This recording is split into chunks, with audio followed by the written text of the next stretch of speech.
we're live. Grab her. And we're back to a co-op chat because you can tell it's cold start. Boom! Is my mic working? Your mic. Good. I hope they had that turned up so they can really feel the power of my voice. Yeah, I see your mic working. Yep. Yes. So welcome everybody. This is co-op chat. It's been a while. I apologize for that. Between summer and work, it's been kind of crazy. I was looking forward to getting this started up again, so we're back. And this is our live chat talking about various board game topics. Try to do as much as we can.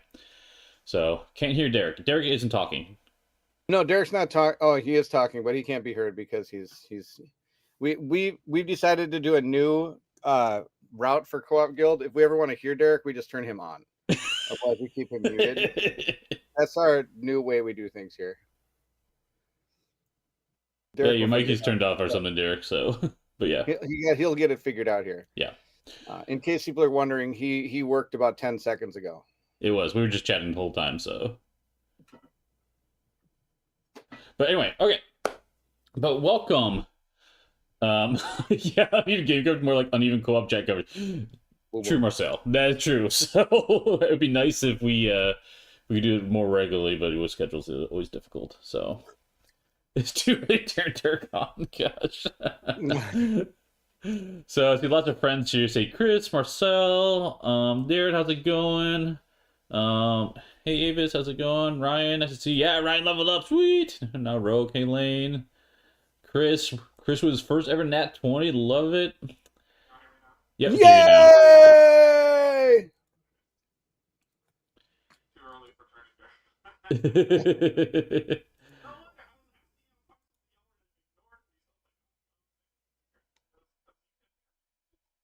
What? That would be truth right there. Just kidding, I'm just messing with it now. Sorry. We'll see. Take my ball going home. When you secretly disconnected, Steve, turn your mic back on. Yeah. Oh, that's what it was. That's what it was. It was all a ploy. It was all a ploy. I see how it is. Well, at least it wasn't as bad as my last painting stream where I had to just yank this camera down, and here I am sitting like this. So, cool. All right. But we are here to chat about board game stuff. So, this topic was suggested by Derek, and Derek, I think you were watching Gaming Rules, which is an excellent YouTube channel. Highly recommend everybody go check him out. He does just top line work. Paul.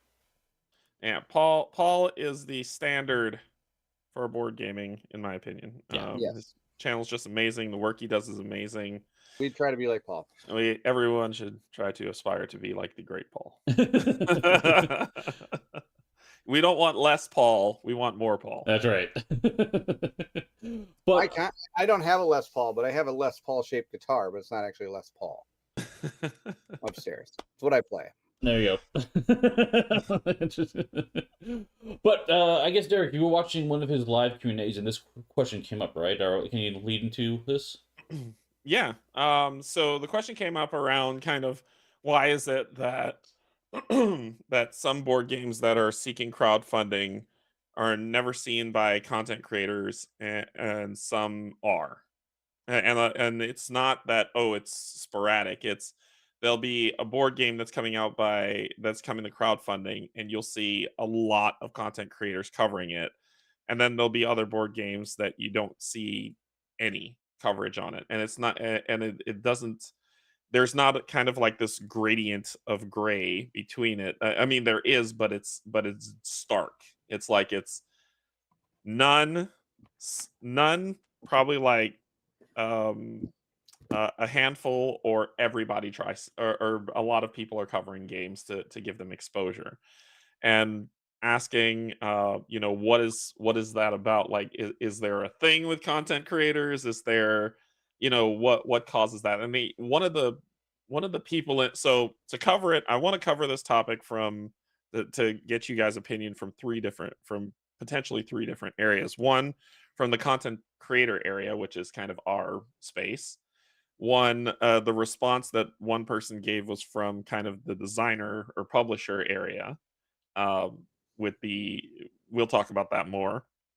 And then just kind of get your thoughts around what's a potential solution that maybe these both sides can agree to get proper coverage for games to give them a fair shake. Yeah.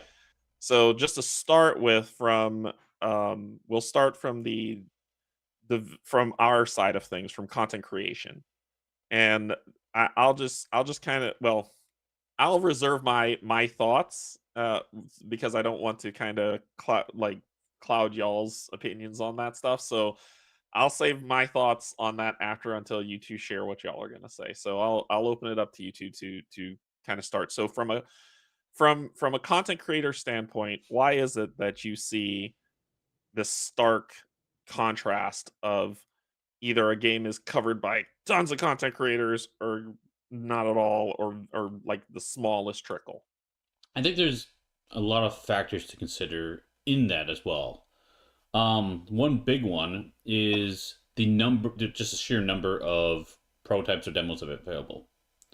That is a big limiting factor. And they're not cheap. You're looking at each prototype, regardless of the size, you're looking at easily multiple hundreds, right, for one of those. Um, and I know for Isofarangar, the Veil Ward, for example, that their latest campaign, they had planned to have multiple prototypes, but due to errors in game links created, they had to like the missing pieces. They can only have, I think, they only had like one or two available. So that is a limiting input in order to be able to have widespread coverage. Now that's not the only factor, of course.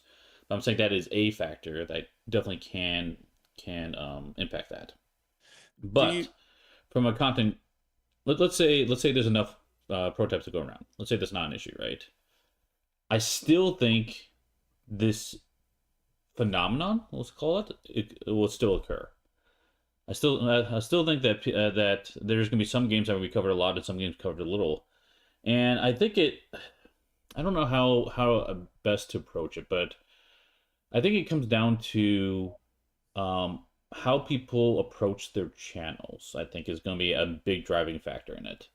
Um, some games have a lot of marketing, have a lot of eyeballs on it, and I think it is a safe. Let me say, I'll use the word safe bet to if you're going to cover it, you're going to see a boost in your channel, right? If you're driven by analytics, that is going to drive your interest into covering certain games from that standpoint. If you are Okay. not interested in that, I think then you can maybe flex on what you cover, knowing that you might not get a lot of hits. So I think that is part of the factor that drives it Okay, from a content creator from a content standpoint, creation standpoint. I, Yeah, I if I need I need to keep my questions separated. That's why I pulled out like my sheet of paper to write down on, because you brought up something, but that's for the second part of this. sure, sure, So sure. That would be the designer thing about the availability of yep, prototypes. yep, Yeah. because I have a counterpoint to that, but so No, I'm just that's gonna hold on. yeah, and I told like availability is a big one.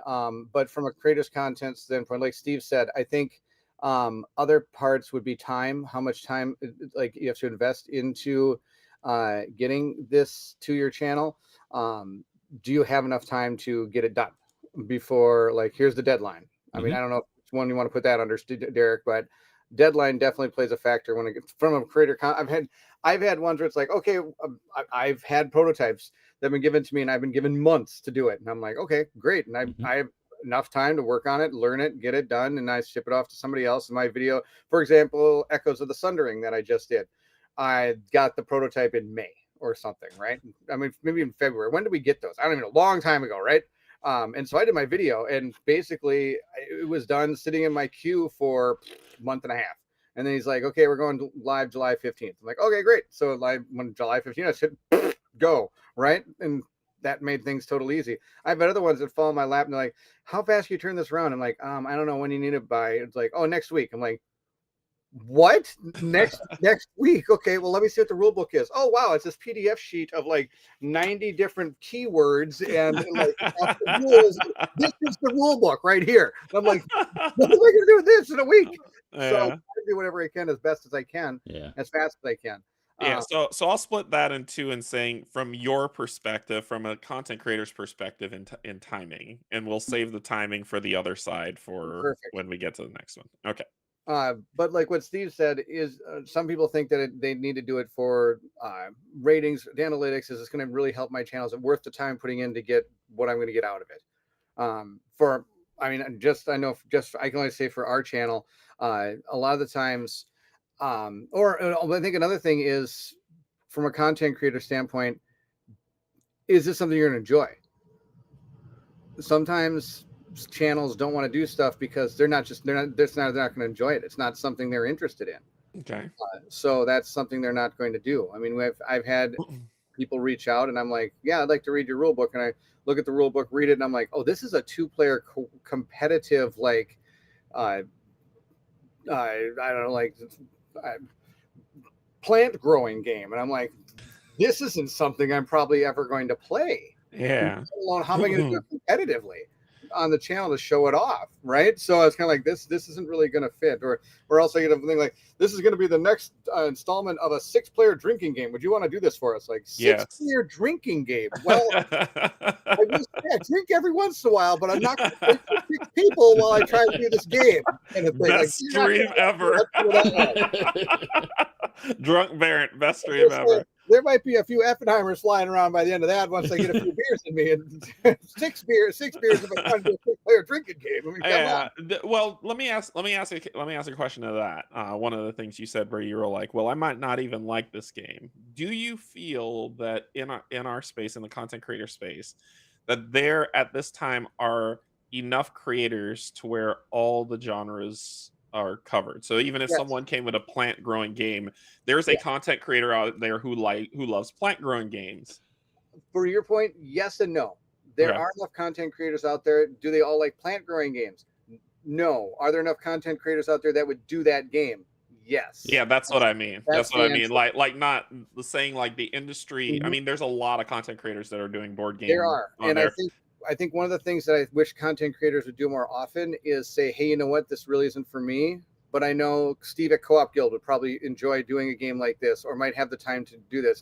If you're interested, I can see if he wants to talk to you or something, right? Yeah. You can maybe work that route. I kind of wish content creators kind of go that route. I wish there was like a conglomeration of like content creators, what kind of themes you like, things like that. Now, the other factor that we haven't talked about is money. Some content creators take cash to do prototypes, and if they can't, someone would be like, okay, well, I charge, let's say $50, just throwing numbers out there. Then these aren't numbers, I don't know any numbers about. Charge $50? I charge. That's on the low end of you get paid. We don't charge for anything, so I don't know the numbers that people charge for. But I think once you charge for a game, I think that hits a different era of what we're going to talk about with content creators, because once they charge for a game, they almost feel it then kind of becomes, I don't want to say obligation, but then it becomes, I mean, it is their job to do this.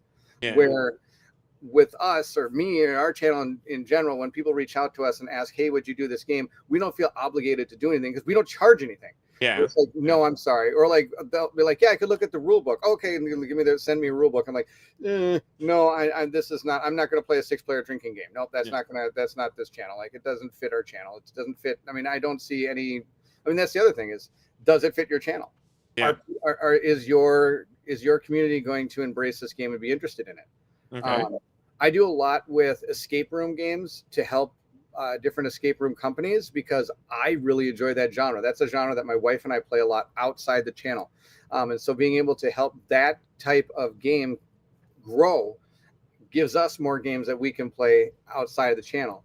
Now, sadly, those videos don't do very well because I don't think the community that I have really embraces that genre of game a lot. I'm not saying that there aren't people that watch my channel that don't enjoy it. I mean, I think there's plenty that do. But it's not a preponderance of them. I don't think it is. But I still when those companies reach out, I usually say yes, because I'm like, I would love to try that new game. Like, I would love to give that a shot. My wife and I would love to play that. Yeah. Like, we'd love to give it a shot. So we'd love to show it on the channel and then we have a chance to play it, kind of thing. So I don't know. Those are just a few points. I don't know if that's good. Those are pretty good. So there's a question by Marcel. I'm good. Hey, I got that. You nailed it in one. Derek, you gave me a good job. I'll give you a sticker. Gold star. So Marcel said, do you feel that is the responsibility of the content creator to advertise towards the game publishers what games they will cover? To some extent, yes. To some extent, yes. Well, say more. I say from like, I try to be very clear on the channel that we try to cover cooperative games exclusively. Like, as long as it has a cooperative mode, I'm good covering it. It doesn't have, we don't have to show the cooperative play per se, but at least have some type of cooperative element in it. Okay.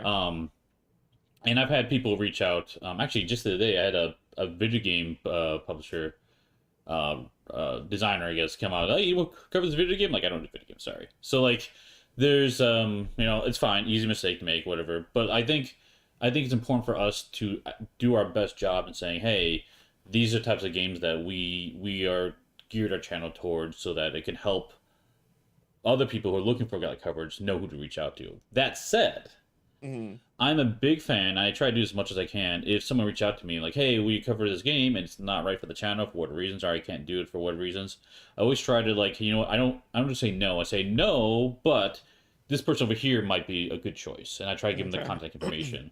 I think that's a really good way to build that community and provide that support for people so they can get the coverage they need.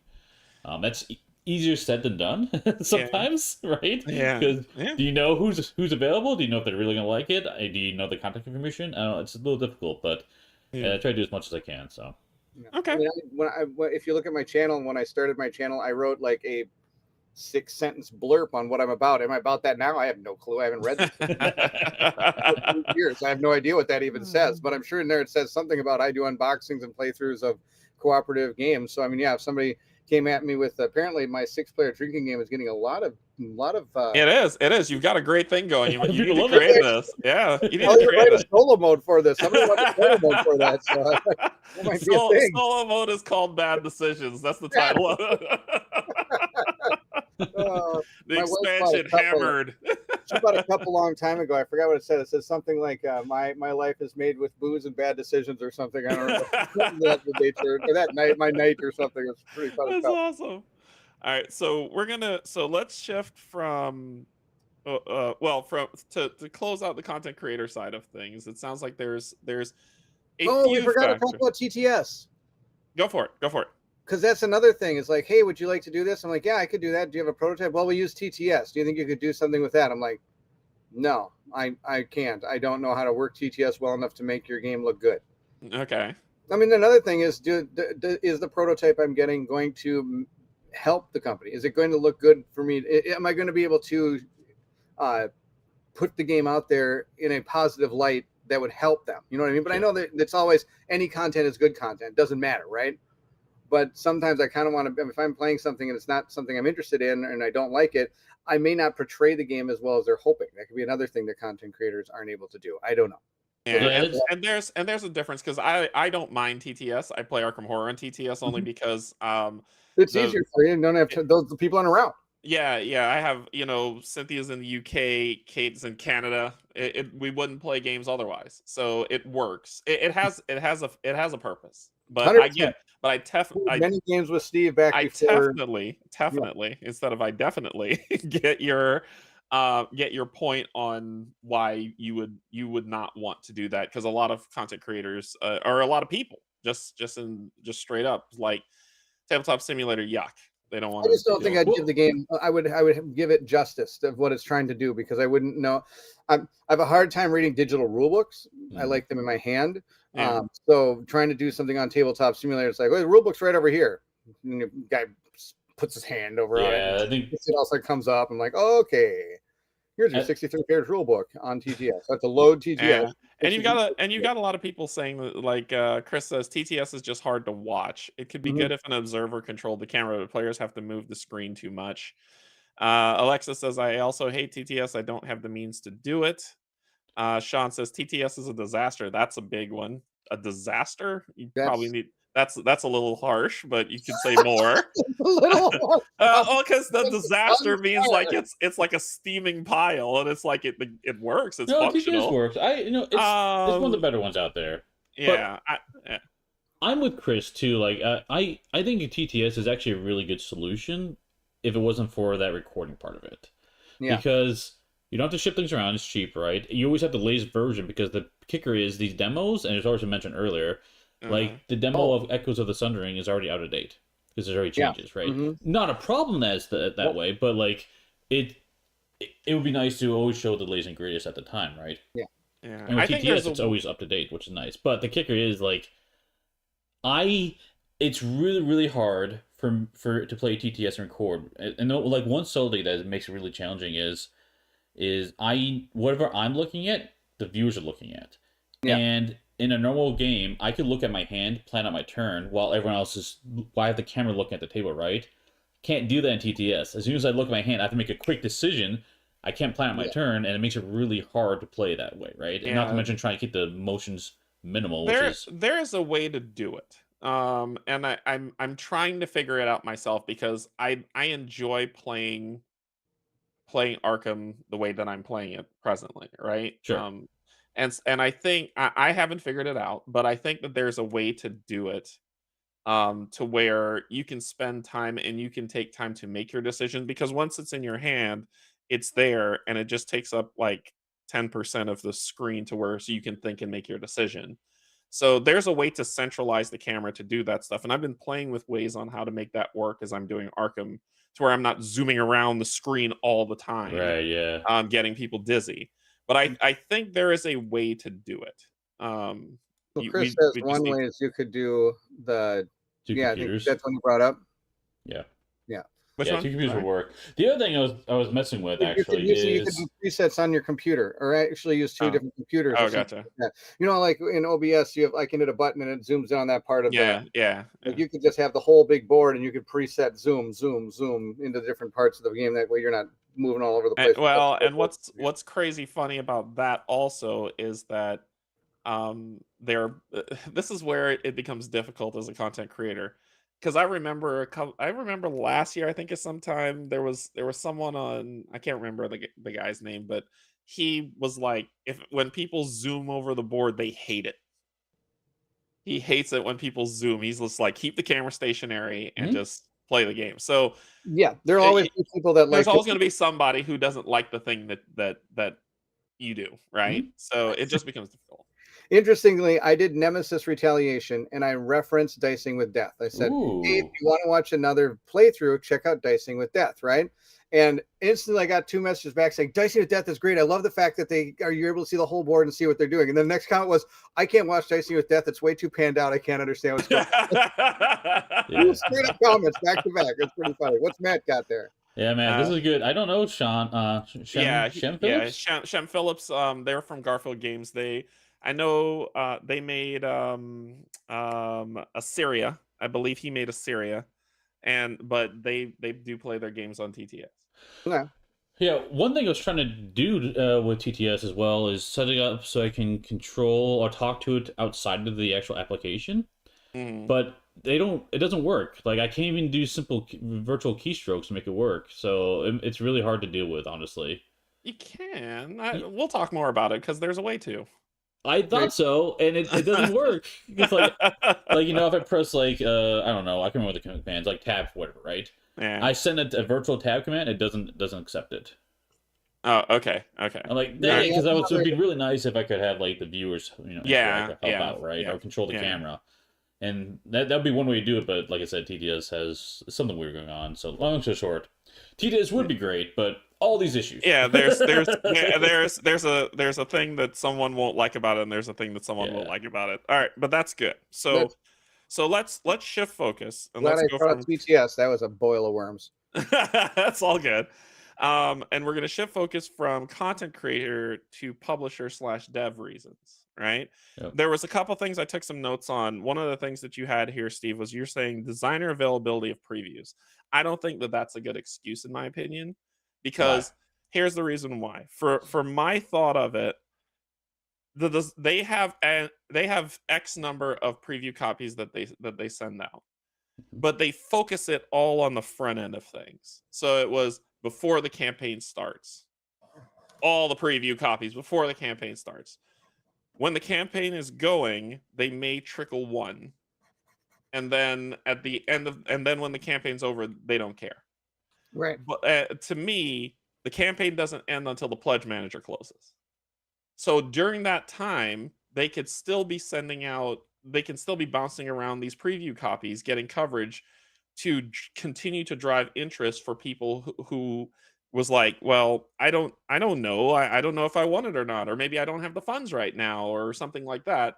And then they see the set and they can late pledge. And they see playthroughs and they can late pledge. And like I noticed that with a couple of publishers. I'm not gonna name any names, but I noticed that with a couple of publishers where it was just um it was okay, we're gonna send it to these people, and then those people cover it and then throw it away or whatever, and you don't hear it, and then the campaign ends, crickets, crickets, crickets, and then 3 years later you get your game. And I'm like, you have a massive amount of space. You want to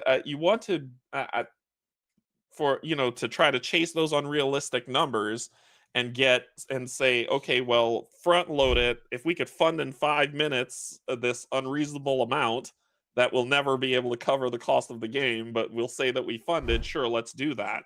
And then after they do that, they don't care. Right? It turns into, well, I'm just monitoring the campaign. I'm monitoring the campaign. I'm putting out all these updates, and then the campaign ends, and then that's it. People forget about the game until it delivers. When an update or updates keep coming out and they don't hear anything about the game and they get pissed. But the late pledge to me is a missed opportunity. It's like it's still your campaign's still going. It's just not sitting there saying funded in 5 minutes, but it's still going. You're still trying to generate revenue. Why are you not pushing more? Why are you not sending those previews to content creators to cover in that gap space? And that gap space is usually wider than the campaign itself. It would be interesting to know the percentage of increased backers based on that information, because of course I'm betting you're getting, using a number, don't even know it's real because I don't have any of the numbers. I'm betting you might be getting, let's say, 90% of your backing coverage almost during that original Kickstart pledge, and maybe 10% on the back end during Pledge Manor. I don't know if that's the numbers. I don't But know how much of them they are. but But if if it's low, if it's low though, Baron, that to me is the problem. It's well, but the low thing is, because you don't cover anything on it, and nobody and everyone's forgotten about it because they're on to the next campaign because you've gone radio silent. yeah, but also the thing is, if you're doing something that's already in a pledge mode, like late pledge mode, Uh, again, I think it's already at that point. The amount of excitement about that game has moved on, even if it's in that late pledge mode. Where well, fair enough. so I think and then how much does it cost to ship those copies around? Is it worth my money to ship those copies Yeah. around to maybe get 2% more people? Is That that's where they have to kind of, like, I know for a fact right now, I talked to Board Game Officer during my painting stream. He has my Echoes of the Sundering copy and he's doing coverage for it. mhm. And Echoes of the Sundering is probably going to finish before he puts the video out. But like you said, to them it meant more coverage for them, and they're willing to like have that. I shipped it, which was super weird. I shipped it back to the designer, who then shipped it to him. I mean, it's sad he couldn't have just gotten that number and then I could get Yeah, to him. And yeah. but so it's just a matter. I think because remember it's, and then once the Kickstarter ends, you're saying you have they're concentrating on other things. There could be, I've never designed a game. You should get Peter and Mike on this one. I've never designed a game. I don't know, once that number hits and all of a sudden 0 minutes left, congratulations, you funded. How much time and money can you devote to that marketing part of it again? But you as don't. opposed to now I'm saying you don't. You don't have to. See, that's the thing. That's the thing of it, and that'll get into my next point. But that's the thing of it is you don't have to. You You can still have to find basically because you can you're still sending out emails to people hoping to cover that game and have to ship that thing to somebody. Is that time and invested money worth it to you, or is now I'm in development mode? if the numbers if someone says, well, in late pledge we're just picking up the stragglers and the numbers that we have are so low that it is that let's say we would be happy to turn one copy by the time late pledge is over. That's a different problem, right? I do believe that there is extra gain that happens in late pledge. I'm not saying that you need to sit there and spend the amount of time that you did up front before the campaign started, during the campaign, in the late pledge section. I'm saying there shouldn't be nothing in that gap space. So and there should be some way to be able to say, okay, well, in that gap space, we know that we're not going to get as much people jumping in as we did up front, but we can still get some people. So there should be some strategy around doing that.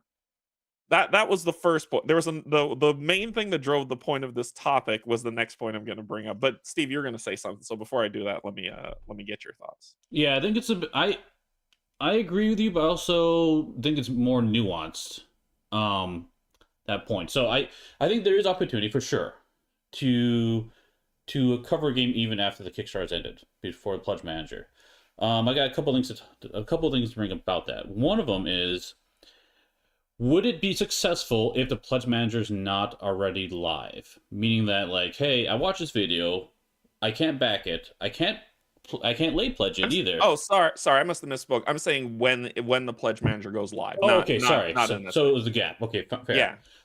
So during that time when you can't do anything about it, I don't think that's the right time to do anything. because you'll be excited, but you can't do anything. I'm talking about when Pledge Manager goes live. Yeah. So pending Let's Play the Pledge Manager is live, that's fine.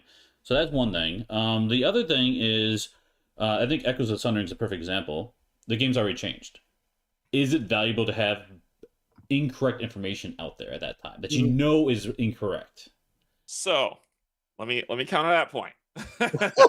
The counter to that point is Enormity by Into the Unknown. Okay. I covered it during late pledge. And I reached out to them and I said, hey, I'm covering it during late pledge. And they were like, here's the updates. And so I just did the updates when I covered it. So but the updates are just like small things, fine. But if they're major things, no, there were major things. I mean, there were major things that they updated. Okay. I just made sure to say, hey, this is the preview copy. Here are what the updates are that you're going to get. We're going to play through the game. We play through the game, and then I said, remember, these are the updates that you will expect to see. Here's here's all the stuff that's covered. So they made major changes to the game. And I still covered it in late pledge. I'm not saying that but I'm saying like that's not an excuse to me. Yeah, I guess it depends on what the changes are. I would be nervous if it was a product. I would not want to put out something that could be misinterpreted as false information, even if you say what it is. Running, because I've done a lot of UX projects where I've had literal simulators. And the people actually sign off on it. And they're like, oh, wait. And they get that final product, like, that doesn't work the way I thought it was. I'm like, you saw the simulator. You actually interact with it, right? There's always miscommunication that happens. I'm always nervous about that. So I can see some hesitation around that. But, yeah, to your point, I think most of the time, you can definitely communicate the updates.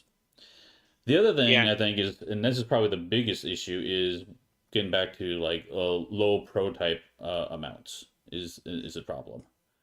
That to me is also not an excuse, because what happens at the end of a campaign when they drop off? Guess what? The content creator, if they're like, "Oh, this is just a prototype, I don't want it," they pitch it in the trash. No. I'm saying that they only have one or two prototypes. Yeah, case in point, I know this is kind of a weird one because being a small channel at the time, I reached out to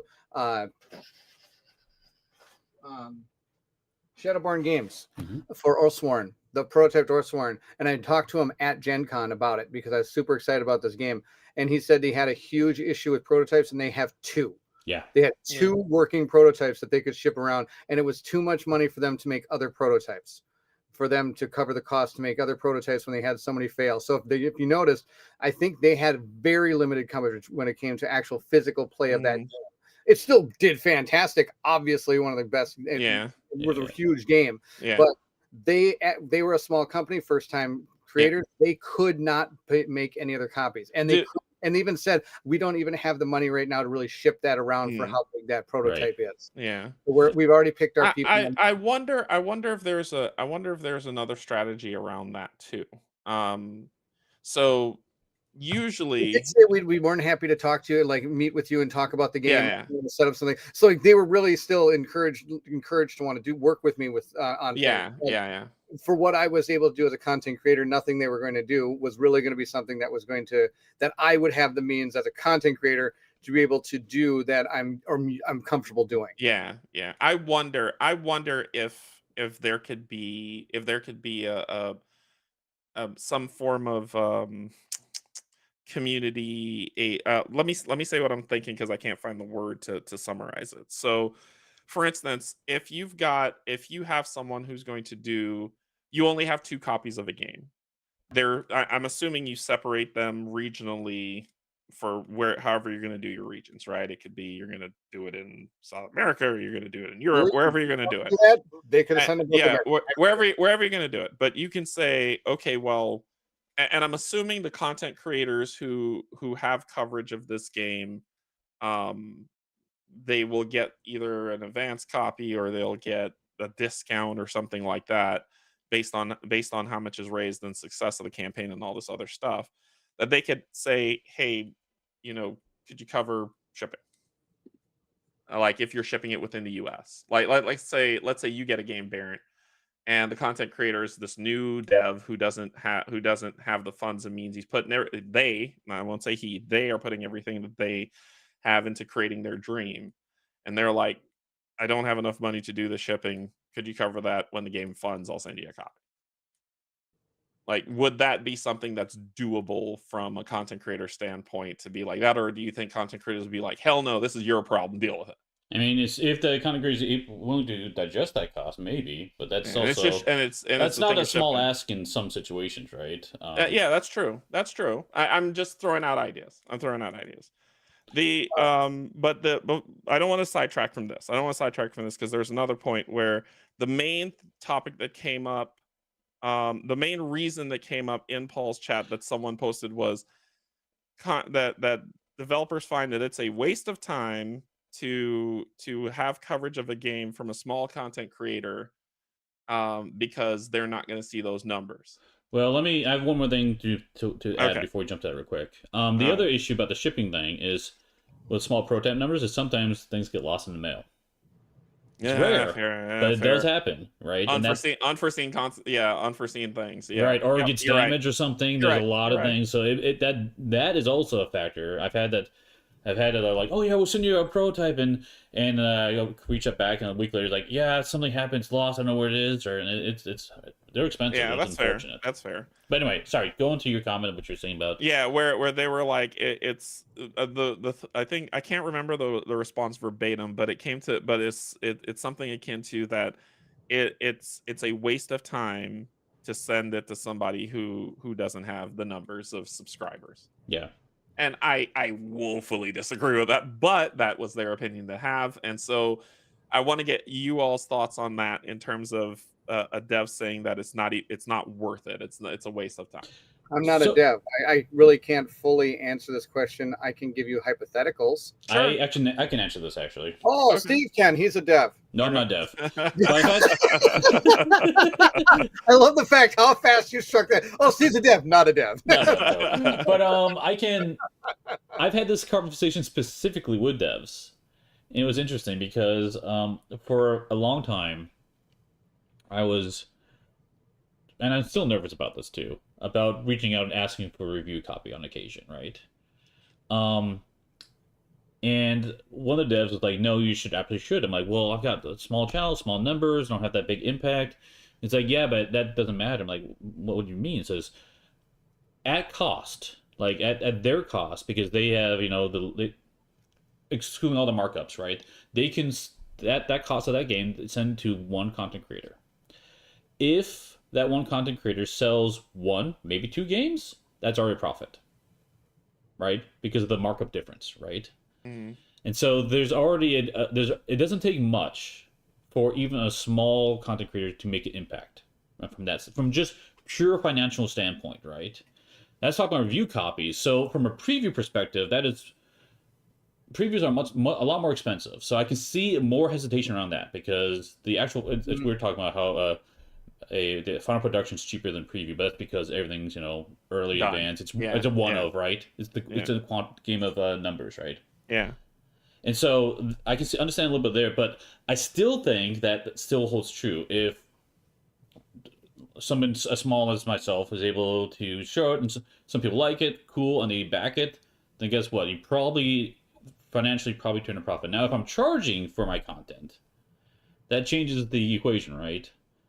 If I was a small content creator charging for it, maybe not. I don't know, but that's my Yeah, thoughts there. yeah. I think that one hit me a little bit in the feels for real, because I'm like, I'm not making this a full-time gig, Right. right? This is not my full-time job. I have a full-time job. Mhm. And so and also I'm not everyone's cup of tea. So in my head, I'm like, I will never have high numbers, right? I've already written that off in my head. And so but I still reach out and I still say, "Hey, this looks cool. It looks like something I like. I'd like to preview it." And I don't hear anything back. And so I don't want to hear people saying things like, "Well, I this game doesn't get any coverage or this game gets no coverage." No, people are probably reaching out, and one of the reasons could be, I'm not saying is that, oh, it's not somebody with thousands of tens of thousands of subscribers, so they immediately delete that email. I'm not saying that's the case. I'm not saying that's what happens, but I think that I wonder, and we don't have a dev on here to kind of go through that, but I wonder if that's the thing where devs are like, well, I need to get as much timing. I need to get as much in front of people as possible. If the big names are showing it, it's definitely going to drive stuff to move through. So if a little channel says, "Hey, we want to do this coverage," unfortunately, we would love to, because we're not jerks. That I don't think there's any ill intent. I think it's just more, we would love to, but we need to focus on these big channels to drive this revenue. And I wonder if like that is a conversation that's had. Once again, we're not publishers here to have that conversation, but it's just a thought that occurred to me. That answer might be different depending on the size of the developer Mhm. in hand. If it's a big publisher, probably, right? Mhm. If it's a smaller indie person, I think they're probably more apt to getting whatever they can, right? Because I know I've had discussions with designers and publishers that they're small and they're like, we can't afford these bigger channels to cover because they charge too Mhm. much, right? Yeah. But Right. if like Derek, who doesn't charge, well, actually none of us charge, so they can reach out Even to One us, Stop and Coffee it's Shop still doesn't charge. Yeah, One Stop He doesn't still doesn't charge. oh yeah, Yeah, one we stop do. too. That's right. And Yeah, one he's stop's kind of another one. probably one Yeah. of the biggest channels that doesn't charge. I don't know what I don't know how many other channels are out there that don't charge, but we know Mike doesn't, and so Right. for him being, he's a pretty big channel that doesn't charge. Yeah. Yeah. But sometimes that goes against you, believe it or not. Oh really? Yes. Sometimes if it's saying like, "Hey, we don't charge anything for this" and stuff like that, they've sometimes have. I've got an email back, and I can say from who or anything, saying like, "Hey, I don't charge for things like that." He goes, "Well, we're really looking for top-notch quality." Well, Interesting. See, that because they don't think I charge, they don't think that I'm really going to give the game my full attention, my full. that's sad. Right, but again, how many, you kind of wonder how many devs and developers and publishing companies and things of this nature watch YouTube videos. I mean, actually, Colin and I had this discussion the other day Yeah. about like, hey, how much time do you spend watching board game content? And I was like, I would say probably about half. He's Yeah. like, for being in that space, I'm surprised we don't watch more. I'm like, I guess, I mean, a lot of times the other half is taken up by D&D content because I'm looking for stuff for my campaigns and things that I'm thinking about running. The other stuff right now, fantasy football is gearing up. I'm watching fantasy football videos. Yeah. And so you wonder when devs and publishers who are not even in the board game space, Yeah. how many times do they even watch YouTube videos? Like, oh my gosh, I got to sit down, make me at the table, put on a new video. I got to watch this thing. I mean, no, That's how I do it. right. I mean, so you kind of wonder, does that mean anything? Dan's got an interesting point. They could be looking for an inherent bias toward the game based on payment, right? Right. Exactly. So I mean, Yeah. it was interesting. I've only ever seen that once in all my Okay. time. So Chris, I mean, so it's not a very big like. yeah. But it could be. And this is pure speculation from our ends because we're the content creator side, not the developer side. 100%. Chris put from a backer perspective, seeing a diverse group of unpaid playthroughs gives me way more confidence. A bunch of big channel tells me it's Overpriced. it's overpriced. Yeah. That it's overpriced. The only problem is you need to have those in your thing, because those people are the views that those channels are going to bring are going to have a more impact on the amount of backers that are coming in. So I've heard. Think about it. I mean, there's been companies that have failed, and we've talked to these publishers, and they said, "Yeah, this time I did a lot more in marketing. Marketing was the big thing, so I'm actually using the bigger channels and things like this." And lo and behold, it funds and does great. I've heard mixed messages when it comes to marketing, actually, and the impact of content creators.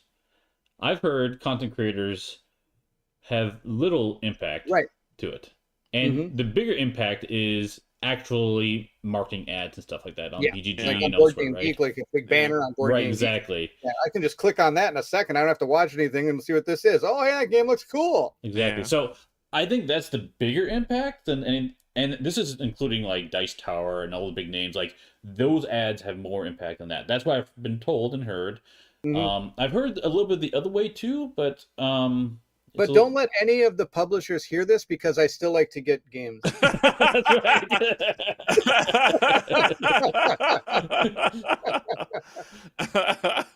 right. Interesting, Dom. Yeah, big channels often mean the game's already successful. They're just multiplying the money at that point. That could be true, sir. Meeple Monkey, hey Dan, he said I can attest to I can attest to how much it negatively affected a recent GameFound campaign that they featured my tiny channel content. No. I think your coverage of G.I. Joe was probably the only coverage that they really had that they reached out to. So I think that you helped them. Is that G.I. Joe game from GameFound? Yeah. He covered it a bunch. It was so much good content. I would love to do it. Send me a prototype. I never heard from him again. Yeah. But I think that's a really good thing I want to bring up is if you could find, like, Meeple Monkey did an awesome job in G.I. Joe. But what made it awesome was his passion for it, right? Yes. Yeah. And I think that's more important than the size of the channel, honestly. If you find the right content creator for your game that's passionate about it, it will come through in the video, and it will do more than anything else to sell the game. Yeah. I did have a company actually post something on a Discord once saying like, "Hey, we're sending out review copies. What channels do you know about?" And like the Discord group started talking about the Discord group they had were throwing out channels to them. So like sometimes they don't know what channels are out there. Yeah, that's true. Yeah, that's fair. So I mean, actually, that one I even put my name in, and I said like I would love to do it, and then somebody were like, "Oh my gosh, maybe it'll be great for this. That'd be great." And all of a sudden, I got an email from like, "Oh, great, got an email just from maybe." I had no idea if I got it because of that, but I was like, "Well, that's pretty cool because the game I was interested in. I would like to play it." Yeah. They just say the word royalty and automatically they know to contact you. Oh, definitely. Hey, who are the content creators out there outside of royalty? Okay, this was back when I had like maybe 1,000 subs when I saw that, and I was like, "Oh, I'm gonna just put my name in this Discord, just say I'd love to do it, see what happens." Yeah, honestly, I think I get the marketing and I get the ads base stuff.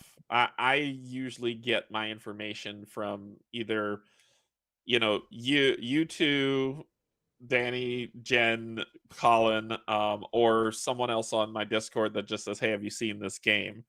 I don't. I guess the marketing doesn't reach me, or if I'm doing research on things, or Steve's Co-op Corner, right? Those are things where I get that information from, and then I just kind of say, "Hey, this looks cool. Let me pass it on to somebody else." Sure. And I information broker. Like Dan said, passion means success. Awaken around those bearing some money. Retaliation on point. And I'm highlighting this not because I want to talk about myself, which I do a lot, but more because that I think this kind of gets this idea of once you get your foot in the door and they see the content you're providing, I think you're seeing those publishers, if they like you, coming back more and more. Yeah. And that's really cool to see. Like, I mean, I know you guys done a lot of coverage of Open Owl Studios, and I bet they kind of reach out a lot to you guys. I honestly have never. We did Stars Vicarious. I haven't heard from Open Owl ever again. Not saying that and that's on my fault. I've never reached out to him again or anything. So I mean, it's a two-way street. Yeah, it is. Also through content creators and publishers and things like that. It's a two-way street. It's tough too. It was just this whole topic was just that's the reason why I wanted to have it, was because what are the solutions to dealing with uneven game coverage. What if you're a Here's small publisher? one of the solutions. Ready? I got it. I nailed it right here. Pow! Ready for solution? Let's do it. Don't be afraid to ask. Ask for every game. Well, that's from a content creator side. Correct. I'm talking about from Publishers? from a publisher side. If Take a someone's chance on the little guy. take a chance on the little guy. You never know. That's Well, true. I want to bring up Meeple's There's a comment company here. that reaches out, and I've had my foot in the door, and now every once in a while they kind of reach out to me saying like, "Hey, we're doing this. Would you like this?" And a long time ago, now at this point, I even say like, I would love to do that, and I still say thank you so much for a long time ago putting forth a copy of a game to a little guy that only had like 600 subscribers, and I really appreciate it. And he's like, "Yeah, I'm glad we reached out to you because you're a lot of fun. You do a great job," kind of thing. So take a chance, little guy. You never know who's going to do what and how it's going to be, and what's going to come of that game from things that they do. I mean, and like Steve said, from what we understand, the amount of money to make a review copy and send it out is not that much compared to what they can get back if even 2 or 3 or 4 people buy that game. Okay. I do want to point out this comment from Meeple Monkey. He's talking about the G.I. Joe thing. He got a lot of complaints about his quality of his videos, and better known channels weren't featured and stuff like that, and how that can, I definitely have felt like that too on some of them. I felt the pressure sometimes, like if I'm very few people covering it, and it's hard when you're smaller and you don't have the high-end equipment, right? And they don't have to polish necessarily. It's difficult, right? And does that hurt? Does that hurt it? I don't think it does. I don't think it does. And Meeple Monkey, I want to say my quality of videos is not everybody's cup. There's people who hate how I sound. There's people who hate my face. There's people who hate my camera. There's people who hate my lighting, my audio. Constantly, there are people who are always going to be negative. Every 5 videos. Stop drinking coffee, man. I can't even understand you. Every 5 videos, I get a comment like that. Don't care. If someone says, well, there are way better channels out there, you say, that is really great, and you're absolutely right. There are probably better channels out there. Yeah. Not probably, there are better channels out there than mine. You can go watch Steve. You can go watch Barrett. You can go watch Paul. They do a way better job than me. But my channel is here for me to create a space for all of us to play a game at a table and have fun doing it. If when you get there, the quality is not to your standard, tell them to, give them the finger in the middle. Just be like, there are other channels. There's other channels out there that will suit their need. Let them go watch that, and kind of, not yours. I will say that I have had a few people reach out to me and say like, "Hey, I'm wondering how you record your videos." And I not only reach out to them and tell them how, I make a video for them and show them how I record my videos. Because honestly, anybody can do this. Anyone can do this. You want to know how I make my videos? Spoiler alert for those of you that don't know. I have a $15 camera holder that holds my iPhone right here, and I started with a $15 lapel mic. That's it. Yeah, that's all. $30, and I was recording videos. Yeah, there.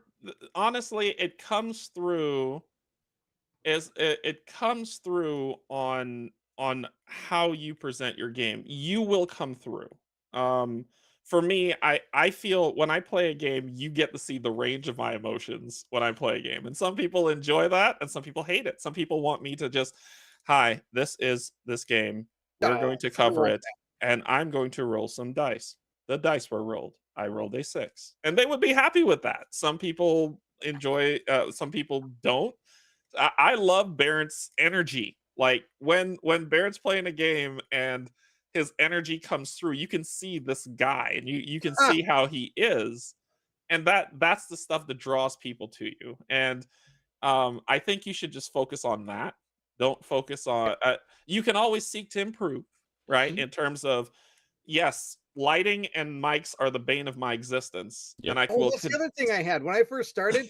I had 2 lamps that were up for $10 that were like those like overhead lamps you'd use for reading on your desk lamp, and I would move those around the. Like, it took forever to record videos, so I'd move the 2 lamps, then I put the camera down where I want it, and then I hit the record button to be like, look at this card. This guy's got this really great ability here where I can do this. Okay, stop. Okay, now we're gonna go over here and put the 2 lamps, move the. I mean, it was a whole extravaganza. Yeah. So I mean, and that's just how I did it, and it took a long time to record videos, but that was what I was. That's how I did it. And I learned everything I did from watching 3 different people, and those 3 people are Adam Smith, Doug Herring, and Colin Degnan. Those are the 3 people I tried to model my videos after, because those are the 3 content creators that I think really made me who I was. And so, I mean, you just do it. Yeah. And I will get back to the Meeple Monkeys comment there. I do think that is a vocal minority, honestly. Because like we already talked about, we all watch his videos. We all loved it, right? So like it's hard, but I mean it's also hard from a content creation standpoint. This is almost beside the point. Like I know we're derailing another topic now, which is just fine. I know. I know where the channel the content I put out, I know where it's lacking the most, right? And where I could improve it, right? And there's always something that can be done better, right? Yeah. And the knowledge of that is difficult it was difficult for me to accept, right? Like it was so much so that I would almost be nervous even putting out content. But the fact is, you just have to put it out there. The content itself matters more than the quality of it.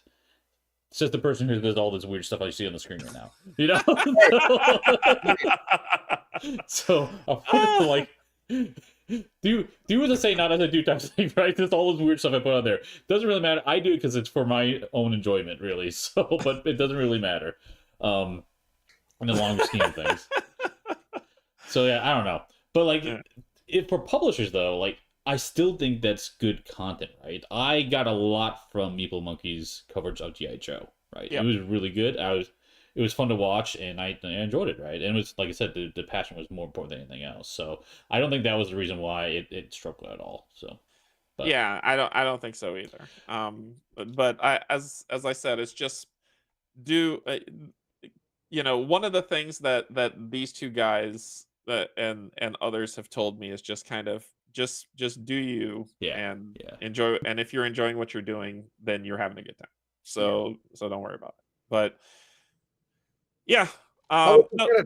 publishers gotta trust in the little guy. Trust in the little guy. Trust in the little guy. Give him a chance. You never know what you're gonna get. Yeah, is the deal. But let's see. There's one other comment I want to bring up from Dom, and that was a pretty interesting one. Which one? That's the Derek's got a good face. Maybe Derek's a good face. Yeah. Oh, okay. What? Okay, we gotta pull it up because they said that. Where is it? Oh God! There it is. I like your face, Derek. There, Dan. It's recorded on YouTube forever. Oh no! There you go. But Dom had a good question here. Maybe it's a risk to spend a lot of marketing on YouTubers for a new game before you know it will be popular. It can blow up to a lot of upfront spend and become a risk, right? That's a tough one, right? No risk, no reward, man. That's YOLO. You just gotta YOLO it. I think that if that's your hesitation, maybe you shouldn't be putting out a board game type thing. Yeah, I keep saying that, you know. You gotta spend money to make money. That's the old saying. But that's the thing. How much money do they have, and then where am I going to put this money? That's another thing. Yeah. I know we're talking. Sadly, it sounds like review copies are a little bit different than like the prototypes, because like Steve's saying, prototypes really are a lot more expensive to make. And I think one thing we didn't bring up from a content creator standpoint is the time. I know we talked about the time and effort to be able to make this content. Am I going to have the time to do it? Part of that also has to do with the functionality of the prototype. Sometimes prototypes that are being sent around don't have the functionality that is able to help us get that thing done in a reasonable amount of time. Like there's a lot of back and forth between designers and stuff, because sadly sometimes they're like, oh, it'd be like, I mean, case in point, a long time ago, Galaxy Far Away, people might have remembered a game called Myth, and people are like, oh yeah, this game's kind of cool. Trick. And then all of a sudden, Yeah. next thing you know, oh, this guy does poison, and they're like, poison, let's see what that does. It's not even in the rule book. What the heck is poison? Where is this poison? Like sometimes you get things like that in prototypes where it's like, okay, and this guy's gonna knock you down. He said, I don't knock you down. Okay, put my miniature over. And Well, I anything don't want down. to be picking on this at all, but like this happens a lot. Echoes of Sunderings, one I know we all played, so I'll bring those up as an example. But they were missing components in that prototype, right? And everyone's copy. You know, it just happened, right? And so We may do. it happens but- a lot that you yeah. get the stuff, and you know you have this time. For me, I normally take a week for most games to cover, 2 weeks for bigger games, right? It depends on what it is, and also varies a lot based upon if I have other. I try to do my best so I don't have multiple prototypes at the same time, but unfortunately that does happen. Where like one gets delayed, another gets delayed, and then guess what? They all show up at the same time. Like, oh my god, too many. So, Right. first world problems, right? Yeah. Right. But yeah, that is always difficult to do too. Is trying to manage all that stuff, and you get rules messed up, and you want to review it. So it's a time thing.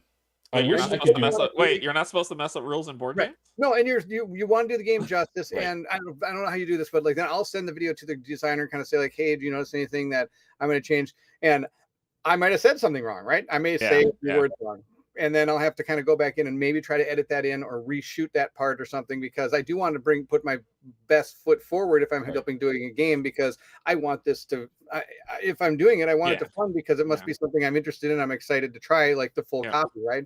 So, I mean, a lot of the times that factors into when it comes to the amount of time it takes to do it. What are you doing down there? All right. So that's another thing to think about. Yeah. But I think that's the biggest thing is like I wish I could do more, but I know it's just me, and I know I only have so much output, right? But I think the biggest thing, I don't know what you guys, well, actually, Baron's probably not include this. This might be a Derek and I discussion. Because for us, we don't really get reached out with covering stuff. Like if I want to cover some things, it's 90% of the time it's me reaching out to them, right? Yeah. To cover things. And so like having a community be like, hey, you know what? I think this game really fits into Derek's mold. Like, hey, you should reach out to him. That is probably the biggest thing to help with getting more even content coverage, right? 100%. Yeah. If you're a part of a Discord group that is of a game that you're interested in, I mean, being able to just be there and having the designer see a name would help them. Like, hey, I've really enjoyed this game. You know what content creator would be great to showcase this? Steve and Derek. Yep. Here's the links. Well, and we're just using our names as placeholders. If you know of a content creator that you like that is low on numbers, show them some love whenever publishers are looking for devs and say them. I mean, because they don't know. They honestly, really they don't know. The factor is they don't know, because if they don't. You look at the analytics, like case in point. Okay, another content. I'm not going to use names again but story time. I had a video, one of my first videos I ever did. And then all of a sudden, the next thing I know, this guy messaged in the chat going like, hey, linked your video here. And I was thinking, what son of a gun is linking my video all over the place? And so I checked, and lo and behold, it was on their webpage too. If you want to buy the game, here's how you play it. That's cool. That's very cool. The video you watch, right? I was like, holy crap. Honestly, that was probably the thing that stepped my channel up more than anything else. Like I spiked up quite a bit, right? Because again, because analytics, when you type a game in, if you go you're way down here, right? So then after that happened, they came out with a next part. They're like part 2. I didn't reach out to anything like this. I didn't think of anything, and I was thinking, oh, that's awesome. They're gonna do a part 2.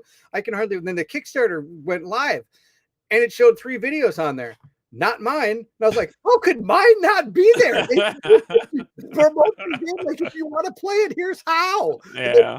Because if you type in the name of that game on YouTube, those 3 videos were first. Yeah. Oh. Put them in their Kickstarter, right? Interesting. Yeah. So I mean, a lot of times, like the analytics are a bear. Even if your video is the how-to play video on their website, they still don't know who you are. Yeah. When it comes to this, so like you've got to. I think a lot of it, sometimes content creators don't take enough initiative to get heard. the community needs to kind of step up too, to maybe help if it's something you really enjoy. Like Derek's saying, tell a designer in Discord, or like write it in like general chat saying like, this game's awesome. I really wish What's This blah blah blah would cover it. Yeah. Like that. I mean, Yeah, and it's you're right. You're right. And I think from the content creator side, you're right. Market ourselves more. I'm guilty of not doing that because I have the worst case. These guys know my horrible imposter syndrome, right? So I have the worst case of that. So me reaching out is I could market myself way more than I do. But and then from the publisher standpoint, taking a chance on the little guy is key, right? Sometimes they don't know the little guy. They what? They don't know the little guy. Oh, right. But I mean, in terms of the kid, that's from the publisher side. From the community side, it's if you know a little guy, right? And you're like, hey, this would be good. This person's really good. Let the publisher know, and the publisher can make that call. A little guy, even a big guy that hasn't covered the game yet. If you know a big guy that you think would be really cool to have do this game, have them do that. Yeah. Spend money to make money. You're right, Dom. You're right. Now the two try to contact them. Yeah, that's the biggest. I think the thing that sets content creators back more than anything else. To contact them. I have been too, and sometimes. Now this is going to sound terrible, and I don't want it to, because I want you to reach out to every single person. But don't be discouraged, because a lot of the bigger companies are probably going to say no. But some of the smaller companies are probably going to say yes, most likely. But then you might get that rare opportunity where they're like, hey, yeah, let's take a chance on that guy. I like the way that he presents himself. And the company may say, send out a copy. Or they say, like, we've got 50 copies we're going to send out. Well, these 50 people contacted us. Let's just send them out. That's my motto, Dan. Got him, Derek. Yep. Set your expectations to be 0, and you'll never be disappointed. You'll never be disappointed. Boom! Actually, that's not bad advice. Which is not bad advice. It is really good advice, honestly. Like, whenever I send something out, I always expect no response. Yeah. I started doing that because it used to really bug me. I was like, wait a minute. So it's kind of like that thing of, well, we only hire people with experience. Well, I get experience if you hire me. That's like, and we go into that cycle. So now I'm just like, hey, your game looks cool. If you're interested, here's my channel, and then I go away. Yeah. I mean, the thing is, though, sometimes, I mean, again, a follow-up email might not be a bad idea. I mean, if you don't hear anything, I'm just saying, I know that. No, you're probably right. You're probably right. We get people that are like, I'll get somebody saying like, hey, we got a great clothing line for women. We think it'd really go well with your channel. I'm like, you really think that? You really think that's the ad that you want to put in my video? You in a crop top, I'm just saying, it might be something people want to see. It might be something people want to see on the channel. I'm just throwing it out there. Some nips as the thing comes up with your eye, right? So, anyway. You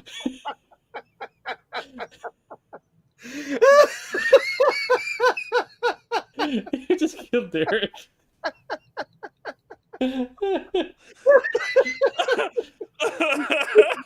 Oh, Barry, you just out ridiculous me. I bow to the master. I bow. To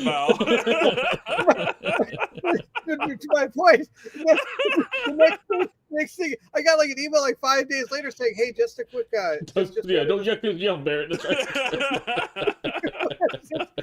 But I got an email back from that same company saying, "Hey, just reaching out again one final time just to make sure that you got the last email or something." I'm like, "Oh, well, yeah, I got it. I'm not responding to this." I'm going to. I will say the other thing that does help a lot is not just reaching out, but how you reach out.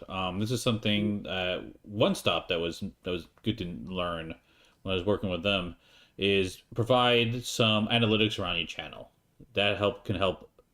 Don't just say, like, because I used to in the past when I first went around, hey, I get this channel, blah blah, here's my link, blah blah blah. Now I'd be like, hey, I got this channel, I cover this things, I'm this size, I get this many views, stuff like that. That can help drive more of a response. They have more information to work with, they're more apt to. I could do something like that. I usually just say I'm Barron. I mean, you're royalty, so this is why I said it's a conversation for Derek and I. I'm kidding. I don't do that. My emails are very similar to that if it's something I'm interested in. I reached out to to a company and kind of said like, "Hey, I'm Baron." So we just oh no, we did not. It is in an extra life crop top Baron. Yep. Oh, man, no. Yep. Then chainmail bikini It's Colin. There we go. shocking That's Top Tops.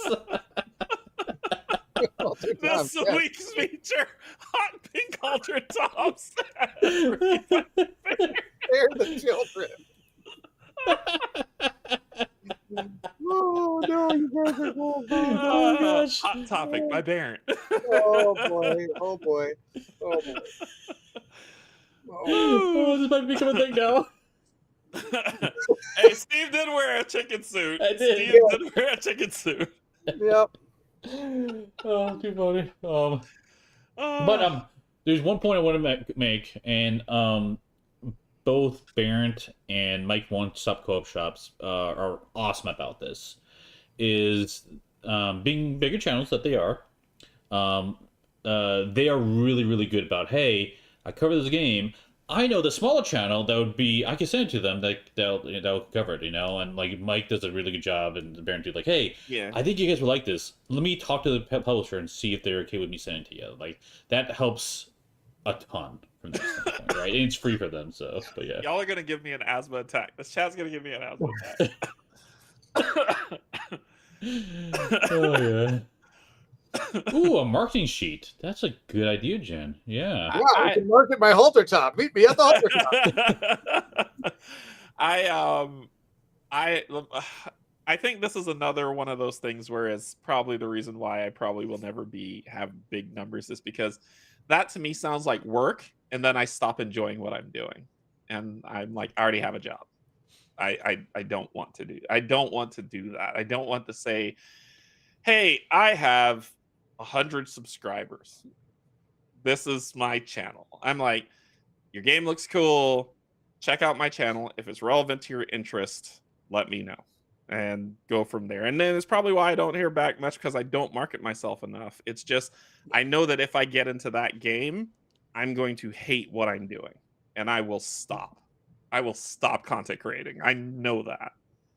Because it's just, I don't want to play the numbers game. I don't want to do any of that. I And think you have that to know which kind of you want to know. You have to know what you're wanting to get into when you do it. That's the thing. If you want to get a whole bunch of prototypes and really be excited to do these things, or get review copies, excited to do things. Sometimes the other thing I have issues with prototypes and review copies and stuff is, once I get them, I am now feeling I'm obligated to do that.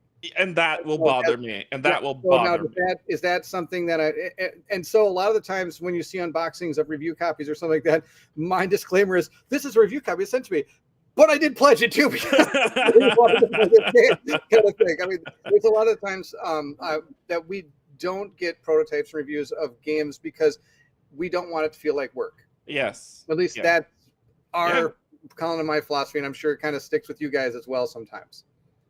Yeah. And as soon as that obligation hits, I'm like, all right, let's get this over with. And then I don't enjoy it. And if that becomes my daily, and this is the reason why this is the reason why this isn't my grind, is because I'm like, if I had to say, okay, this is my main source of income, I probably would not be a board gamer. I'd go do something else. And I want to play it for fun. And when obligations come into that stuff, it becomes less fun.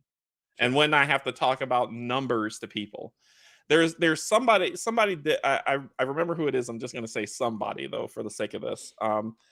It is said that when you go to talk to a publisher, you go talk to a bigger channel content creator, they're like, elevator pitch me, 5 seconds, tell me why. And I'm like, F you. No. That's not going to work. No, I'm not going to do that. I'm not going to give you an elevator pitch. I'm not going to spend 5 seconds. I'm so sorry that you're busy in life. You're not going to get much. Yeah, I'm like, I'm so sorry you're busy in life. Go be busy. Because my thing is, I want to talk to the community. I want to talk to people. I want to have a freaking conversation. And at the end of that conversation, if you're like, hey, let's collaborate, or hey, you sound amazing, but it's not going to work out, I'm better at that than somebody asking me for numbers, somebody asking me to elevator pitch them something. Somebody, I'm glad your life is busy. Mine is too, but I'm trying to have a conversation with peers or with friends. I'm not trying to make this my job. And if that's what you want, then we're not going to work. Sorry, I that happened to me once, and what pissed me off about it was that I fell for it, and only after the fact I realized how stupid I felt. And since then, I was just like, I'm never doing that again. If somebody ever tells me that again, I'm gonna just be like, have a good day, bye. Anyway, Yeah. blah. I'm sorry. Yeah, I think it's important to tailor your response to the person you knowing your not the crowd, knowing the person, your audience, knowing your audience. Like, and I will reach out to certain small game developers and publishers, but like, hey, I have a community that likes these things. Your game has these things. I think providing coverage would help you, right? Yeah. Putting that context, I think, is useful, as opposed to doing a 5 second or 5 second elevator pitch, whatever it is, because that's not doesn't really it tells you something, but it's not the important piece, right? Yeah. The important piece is like why how I don't know is finding the right fit, right? Is because I think this comes back full circle. There's so many content creators out there, and so a lot of them do a really good job, and finding the right one to cover the right game is going to be super impactful. It's tough, yeah. So it's very tough. Anyway, but that was my topic. Was just kind of talking about uneven. We've authentic, exactly. Yeah. But that covers that. Baron summed it up for us, which is, if you're a content creator, market yourself more. If you're a pub or a community member, reach out to the little guy, and I think we'll see where it goes. Yeah, is that the only issue? Because I think there's other things that drive into it, though. Like the number of prototypes is just a difficult thing to overcome, right? Yeah, but I think there are interim solutions. I mean, if you have someone who I've seen even big channels cover things in different ways whenever a prototype wasn't available. Well, hold on. What if it's just content that's not about the game itself being played? Like, if someone sent a rulebook or enough information where you could understand the game, but you didn't actually play it, you didn't do any gameplay coverage. Oh, you could talk about it. You could talk about it, exactly. Knowledgeably talk about the game. That could work. Is that a solution? With Shadowborn, they said that we'd love to set up a time and chit chat with you and kind of really tell you kind of what our dream is, what our goal is, what we're planning to do. I mean, they were taking the opportunity. They severely apologized. They're like, I am so sorry we don't have these. We really would have liked to get these out to many people, but we would love to sit down and just chat with you and kind of show you the vision we have and what we're planning to do with this game. And maybe we can find a way to do a video about that or market it, like have it like a marketing thing. We got like some marketing, like, they have like packets and things like that. And you can maybe put a couple of those in the video kind of, and we can kind of talk about it and things like that. So that's what I kind of said, like, I would love to do that, but I don't have the capability of being able to. Before I even knew how to use a Discord. I mean, all I thought this was a piece of string on the ground that kind of moved around when I was dissing it. Hey, I'm gonna help this person. There you go. You see his channel now? What happened? What are we reading? Meant to need to know your channel name, so there you go. Hey, Barrett, what is your channel name? I like your logo. It's Barrett, not me. Oh, Barrett. Care about me. Shoot. It's Barrett. There. You like my logo? There we go. Meet me at the table. Yeah, sure. Put me back down in like the lower recesses of the corner and put Barrett where he belongs. There we go. I like your logo. I can't find your channel.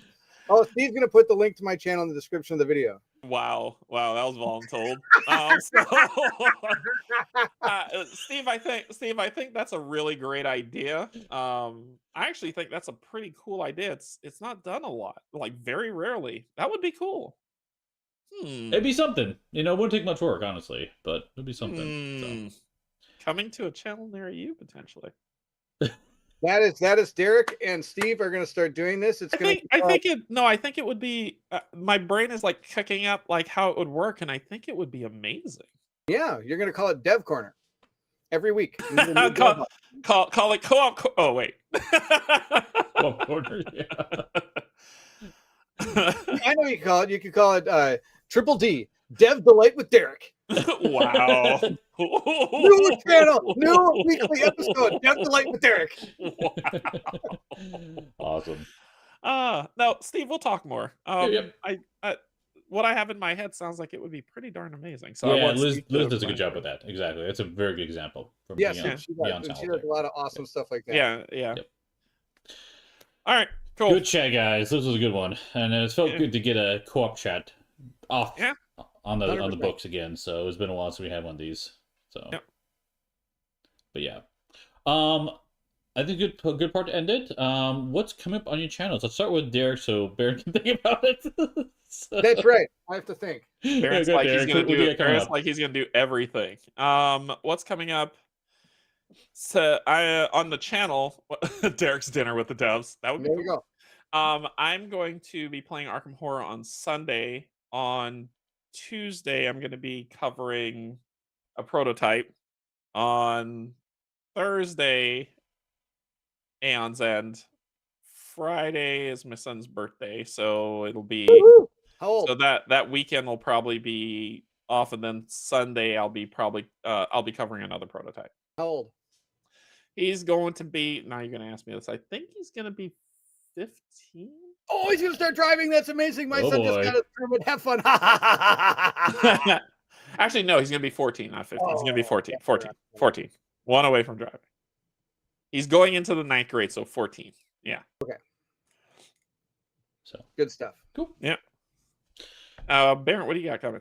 All right, over at Meet Me at the Table, we've got some was this Phantom Epoch? I just got done painting up the figures. If you're interested to see how we painted these up in a massively chaotic fashion with multiple cameras going down. I just did that over on Meet Me at the Table. You can check that out on our painting stream. I'm going to be putting out a recorded video of the prelude and the first mission, and then Colin and I are going to be playing it live on Tuesday. That's what we're going to be doing. Yeah. Also on that Tuesday, Lots of rustling noises. oh, I got it. Wait for it. Wait for it. Hold. Hold. There we go. If people are interested, we had when I backed Nanolith, and I also got a copy from them. So we're also going to be giving away our copy of Nanolith on our stream. If you're interested in that copy, please email me the link to maybe at the table for gmail.com. Just tell me you're interested in it, or you can just put in the subtitle "Colin sucks." Then I know what that's about too. Well, oh man!